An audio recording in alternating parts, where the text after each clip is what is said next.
Hello your books, स्वागत है आप सभी का योर बुक्स चैनल में, जहां पर आप देख सकते हैं complete book summaries. Happiness by design book summary in Hindi. Happiness by design, happiness by design book summary में अपने बर्तावी तलाश और अर्थशास्त्री तजुर्बे से आकर्षित दोलन बताते हैं कि कैसे खुशियां पैदा होती हैं और कैसे हम इसका रोजमर्रा की जिंदगी में अनुभव करते हैं। वो ऐसे कुछ पिंजरों के बारे में बताते हैं जिसमें हम खुशी पाने के लिए प्रतिदिन फंसते चले जाते हैं, और ऐसे कौन से साधन हैं जिससे हम बिना खुद को और अपनी सोच को ज्यादा बदले अपने आसपास के वातावरण को खुशहाल बना सकते हैं। यह किसके लिए है जो कोई भी अपने लक्ष्यों तक नहीं पहुंचने से तंग आ चुका है, जिस किसी को तुरंत बेहतर महसूस करने के लिए आसान और तेज समाधान की जरूरत है, जो कोई भी समझना चाहता है कि वास्तव में खुशी क्या है। ये किताब आपको क्यों पढ़नी चाहिए? हम सब खुश रहना चाहते हैं, इसीलिए हम लाखों रुपए किताबों और हर ऐसी चीज पर खर्च करते हैं जो हमें खुश रहना सिखाती है। उन सब के बावजूद भी हम जिंदगी का काफी बड़ा हिस्सा उदासी में निकाल देते हैं। हम हर समय खुद को खुश नहीं रख पाते हैं। आगे आने वाले सबक उनसे अलग हमें बताते हैं कि कैसे हमारा दिमाग और वातावरण अनजाने में हमारी खुशी के स्तर को प्रभावित करता है, जो कि ज्यादातर अच्छी दिशा में लेकर नहीं जाता है। साथ ही साथ यह सबक यह भी बताते हैं कि कैसे हम अपनी जिंदगी में खुशी बरकरार रख सकते हैं। इस बुक को पढ़कर आप क्या सीखेंगे? कैसे जिम जाने से आप ज्यादा स्वस्थ रूप से खाना खाते हैं। फ्रेंच संगीत सुनने से आपको फ्रेंच वाइन खरीदने की सुविधा मिलती है। क्यों खुशी अपने फोन को बंद करने के साथ शुरू होती है। लेखक के बारे में Paul Eller London School of Economics and Political Science में व्यवहार विज्ञान के प्रोफेसर हैं और खुशी, कल्याण और व्यवहार के रिश्ते के विशाल ज्ञान के लिए सम्मानित किए जा चुके हैं। वह स्वास्थ्य देखभाल और अर्थव्यवस्था के बारे में सार्वजनिक नीतियों पर अमेरिका और ब्रिटेन सरकार दोनों को सलाह देते हैं। Happiness by design by Paul Dolan book summary इन हिंदी। अपने खुशी और लक्ष्य तक पहुंचने के लिए बढ़िया किताब। जब आप अपनी रोजमर्रा के कामों को सुखद और लक्ष्यपूर्ण अनुभव करते हैं तो आप सबसे ज्यादा खुश होते हैं। कल्पना करें कि बाकी के जीवन का हिस्सा आप अपने पसंदीदा कॉमेडी शो को देखने में निकाल सकते हैं। क्या आप सच में खुश होंगे? हो सकता है कि आप महसूस करेंगे कि आपके जीवन का कोई मतलब नहीं है, या फिर अंत में हो सकता है कि आपने अपना पूरा जीवन इसके बजाय काम करने में बिताया हो। लेकिन ऐसा वास्तव में क्यों है? क्योंकि वास्तव में खुशी सिर्फ खुश होने से नहीं है, लेकिन यह महसूस करने से है कि जो आप कर रहे हैं उसका कुछ मकसद है। खुश रहने के लिए काम का आनंद ही नहीं, बल्कि उससे जिंदगी को क्या मतलब मिल रहा है वो भी जरूरी है।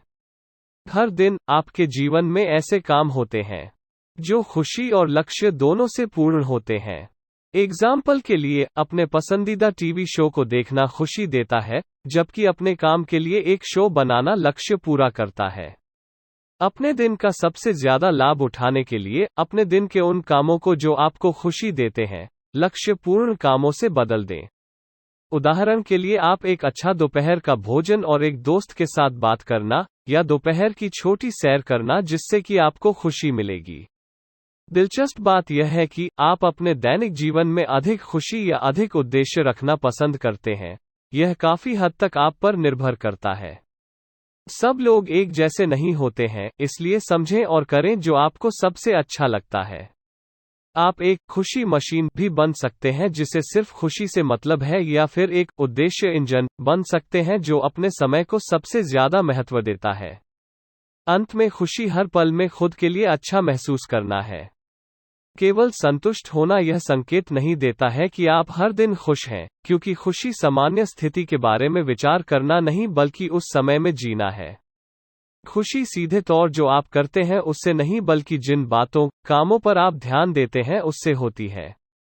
एक अच्छी नौकरी, रोमांचक शौक, अच्छा स्वास्थ्य, हमें लगता है कि ये खुशी के लिए जरूरी चीजें हैं, नहीं?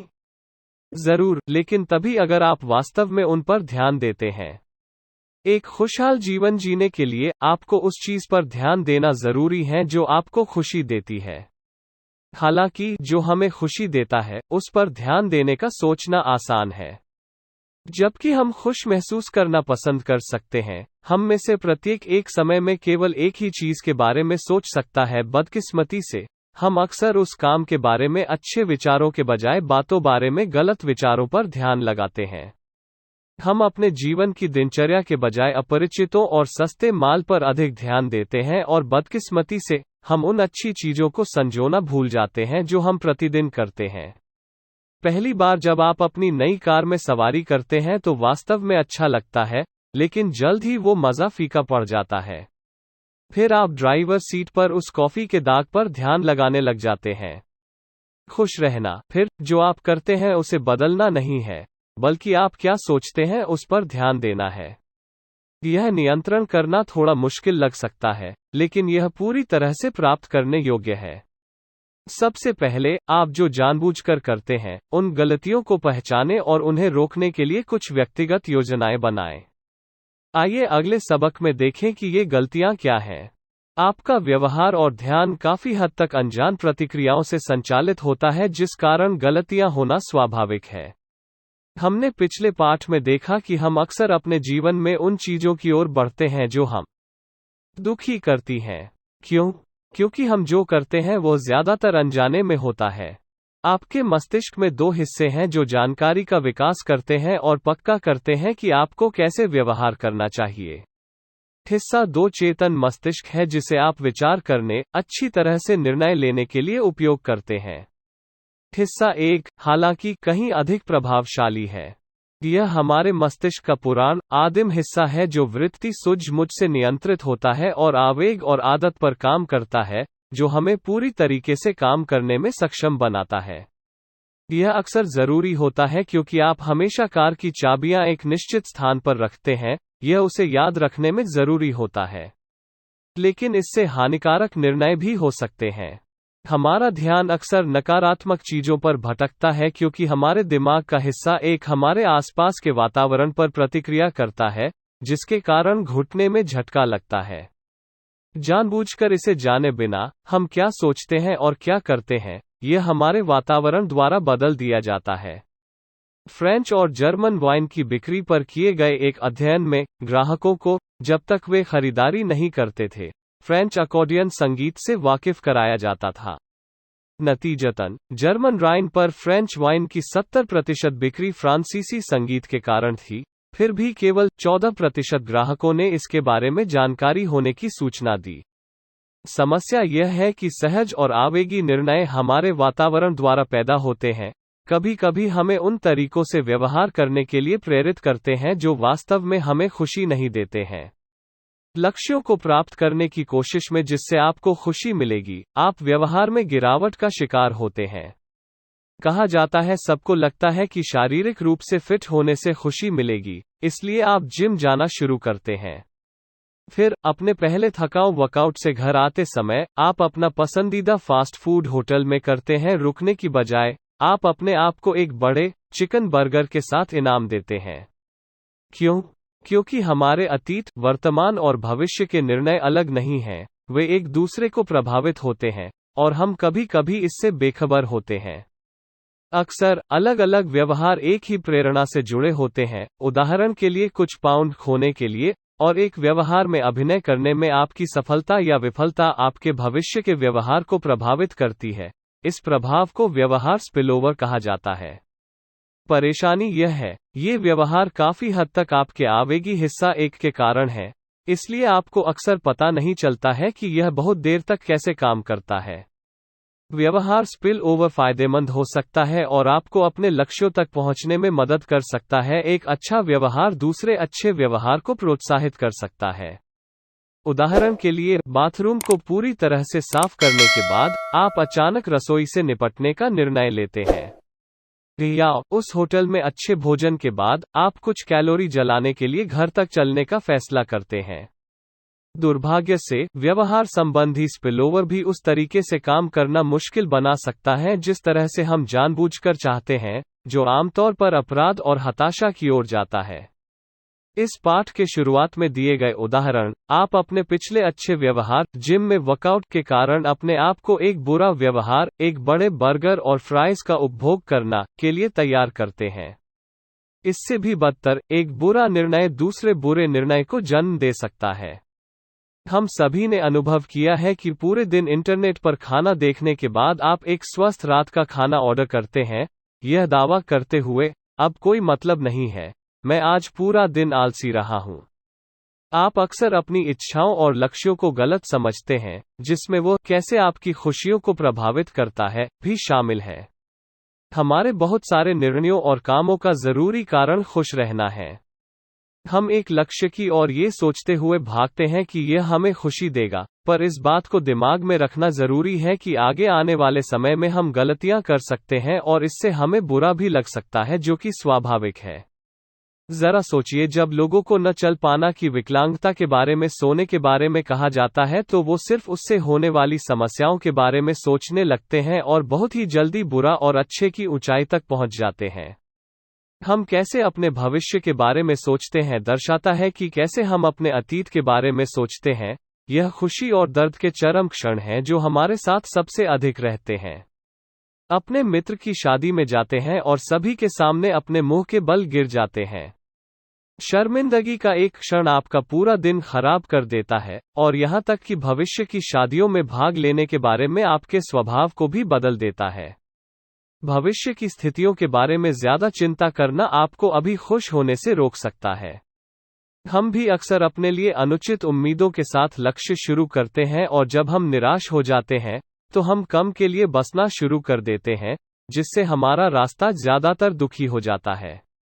एग्जाम्पल के लिए, जब हम फिट होने की कोशिश करते हैं तो हम अक्सर चरम व्यायाम दिनचर्या के लिए लक्ष्य बनाते हैं जो हमारी क्षमताओं से परे हैं। फिर अनिवार्य रूप से हमारी अपेक्षाओं तक पहुंचने में असफल होने के बाद हो क्या रहा है रवैया अपनाते हैं, जिससे कोई अधिक व्यायाम नहीं होता है। इसलिए बेहतर भविष्य के लिए काम करते समय वर्तमान में अपने जीवन की गुणवत्ता के बारे में नहीं भूलना चाहिए, यह तय करने के लिए कि आपको किससे खुशी मिलती है। जैसा कि हमने देखा है, हम अपने अतीत और भविष्य के अनुभवों से वर्तमान की खुशी प्रभावित करते हैं। तो हम कैसे निर्णय ले सकते हैं जो हमें आज और कल दोनों में खुशियां लाएं? हम अपनी गतिविधियों से सीख सकते हैं। आपकी दैनिक गतिविधियों के परिणामस्वरूप आने वाली भावनाओं पर ध्यान देने से आपको यह पता लगाने में मदद मिलेगी कि वास्तव में आपको किससे खुशी मिलती है। शुरू करने के लिए आप DRM रिकंस्ट्रक्शन मेथड जैसे ट्रैकिंग गतिविधियों का उपयोग कर सकते हैं, ताकि यह पता चल सके कि कौन सी गतिविधियां और लोग आपको सबसे अधिक आनंद और उद्देश्य प्रदान करते हैं। 1 या 2 सप्ताह के लिए प्रत्येक दिन अपनी सभी गतिविधियों को लिखें, उनकी लंबाई, जो आपके साथ थे, और उन्हें 1 से 10 तक के पैमाने पर रैंक करें, ताकि यह दर्शाया जा सके कि उन्हें करते समय आपको कितना आनंद और उद्देश्य मिला। बेहतर निर्णय लेने और अपने भविष्य की खुशी के लिए इस प्रक्रिया का उपयोग करें। अतीत में अपनी गतिविधियों से मिलने वाली खुशी बारे में सोचें, साथ ही साथ अपने आसपास के लोगों से भी वस्तुगत जानकारी हासिल करें, लेकिन ज्यादा सोचने से बचें। एग्जाम्पल के लिए, हम अक्सर मामूली फैसलों पर एक बड़ा समय बिताते हैं, जैसे कि नए बाथरूम के लिए टाइलें चुनना, और बड़े फैसलों पर ज्यादा समय नहीं देना, जैसे घर को खरीदना है। अचेतन तंत्र का उपयोग करके आप अपने वातावरण को उन चीजों और व्यवहारों की ओर आकर्षित कर सकते हैं जो आपको खुश करते हैं। अब तक आपको यह समझ आ जाना चाहिए कि आप अपनी भावनाओं को कैसे प्रभावित होते हैं, और आप खुश रहने के लिए अपने व्यवहार को कैसे बदलना चाहते हैं। सबसे अच्छा तरीका है अपने अवचेतन मस्तिष्क को धोखा देके। एग्जाम्पल के लिए, अपने ऑफिस के प्रकाश बल्ब को नीले बल्ब में बदलने से आपकी प्रभावकारिता पर भारी प्रभाव पड़ सकता है, क्योंकि यह रासायनिक रूप से सतर्कता बढ़ाने के लिए दिखाया गया है। सकारात्मक व्यवहार के लिए अपने वातावरण को प्रोत्साहन से भरें। इसलिए, यदि आप सुबह एक रन के लिए जाना चाहते हैं, तो उन कपड़ों को बाहर रखें जो आपको सुबह चाहिए, और चलने के लिए अपने पसंदीदा संगीत की एक प्लेलिस्ट बनाएं। आपके आसपास के लोगों के लिए यह एक बहुत अच्छा विचार है जो आपके लक्ष्यों का समर्थन करते हैं, और यह उन लोगों की तलाश करने में मदद करेगा जिनके पास आपके जैसे उद्देश्य हैं। उदाहरण के लिए, वजन कम करने के साझा उद्देश्य के साथ एक दोस्त के साथ बातें आप दोनों को अपने लक्ष्य पर बनाए रखने में मदद करेगा। अतिरिक्त प्रोत्साहन के लिए, आप अपने लक्ष्यों के बारे में दुनिया यानी कि आसपास के लोगों को बता सकते हैं। इससे आपको उन तक पहुंचने के लिए अधिक बाध्य महसूस होगा। यदि आप धूम्रपान छोड़ना चाहते हैं तो अपने ऑफिस में सभी को बताएं। यदि आप फिर से सिगरेट पीते हैं तो खुद को इस आदत से हटाने के लिए प्रोत्साहन मिली। अंत में, आप जो हासिल करना चाहते हैं उस पर दृढ़ रहना महत्वपूर्ण है कि आप इसे क्यों प्राप्त करना चाहते हैं और बड़ी योजनाओं को छोटी छोटी योजनाओं में बांट लें। खुश रहने के लिए बाकी सब चीजों से ध्यान हटाएं और उस पर ध्यान दें जो आप कर रहे हैं। हर दिन हम खुद को विचलित होने देते हैं। हमारे फोन और नई तकनीकें अक्सर दिन भर लगातार हमारा ध्यान आकर्षित करती हैं। किसी एक काम में पूरी तरह से मन लगाना कठिन होता जा रहा है और हमारा पूरा ध्यान मजे के लिए भागने लगता है। कल्पना कीजिए कि आप एक फिल्म देखने और अपने दोस्त को टेक्स्ट करने के दौरान कॉलेज के एक पेपर की तैयारी कर रहे हैं। तीनों को एक साथ करने का प्रयास करने का मतलब है कि आप तीनों को खराब तरीके से कर रहे हैं। यह मल्टीटास्किंग आपको सचेत रूप से किसी भी अनुभव में शामिल होने से रोकता है। यदि आप किसी ऐसी गतिविधि में खुद को डुबो देते हैं, जैसे अपने दोस्त से बात करने लगते हैं, अपने फोन की जांच किए बिना आप उससे अधिक आनंद और उद्देश्य प्राप्त कर सकते हैं, तो ध्यान भटकने से बचने के लिए आप क्या कर सकते हैं? सबसे पहले, बुरी आदतों को तोड़ने के लिए नई आदत बनाएं। आप अपने फोन पर सभी गैर जरूरी सूचनाओं को बंद कर दें, इसे जितना संभव हो उतना दूर रखें। आप अपने दोस्तों और परिवार पर ध्यान देने के लिए एक नई आदत बना सकते हैं। एग्जाम्पल के लिए, जो भोजन के लिए बैठते हैं तो सब अपना फोन टेबल के बीच में रख दें और खाने के बाद चेक करें। अंत में, यहाँ और अभी पर ध्यान केंद्रित करें, फिर चाहे वह काम हो या खुशी। उस पल में रहने से वो काम आसान बन जाता है और आप बेहतर तरीके से कर सकते हैं। कुल मिलाकर, अपने व्यक्तित्व की जांच करने और अपने विचारों को बदलने के बजाय आप अपनी रोजमर्रा के कामों में खुशी और उद्देश्य का संतुलन बनाकर उनके अच्छे पहलुओं पर ध्यान लगाकर अपनी खुशी बढ़ा सकते हैं। क्या करें? उन लोगों के साथ अधिक समय बिताएं जिन्हें आप पसंद करते हैं।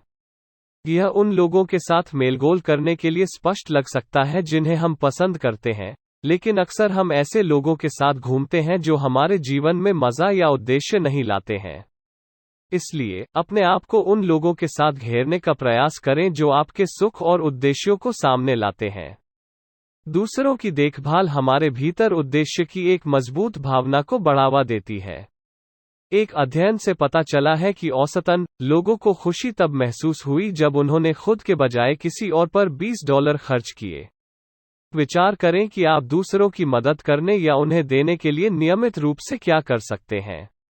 तो दोस्तों, आपको आज का हमारा यह बुक समरी कैसा लगा, नीचे कमेंट करके जरूर बताएं और इस बुक समरी को अपने दोस्तों के साथ शेयर जरूर करें। आपका बहुमूल्य समय देने के लिए दिल से धन्यवाद। और ऐसे ही इंटरेस्टिंग बुक समरीज और नॉलेज से भरे वीडियोस देखने के लिए हमारे चैनल योर बुक्स को सब्सक्राइब करें। अगर आप अपनी किसी पसंदीदा बुक की समरी सुनना चाहते हैं तो उस बुक का नाम हमें जरूर बताएं। मैं जल्द ही आपके लिए एक नया वीडियो लेकर आऊंगा। तो चलिए मिलते हैं अगली वीडियो में। आपका समय शुभ हो।